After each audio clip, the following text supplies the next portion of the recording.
একটা সময় তোরে জননেত্রী ভাবিতাম, তোরে মন পিঞ্জরে যতন করে আগলায়া রাখতাম।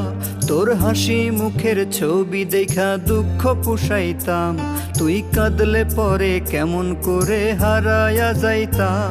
ওরে বিদেশ থেকে দেশে আইনা দিলাম তোরে ঠাই, এখন তোর মনেতেই দেশের জন্য কোনো দরদ নাই। দেশের টাকায় দুধ কলায় পুষলাম খুনি রে, তুই যা রে যা চইলা যা তুই অন্য দেশেতে। হাসিনা রে হাসিনা তুই অপরাধী রে, আমার রক্তে পাওয়া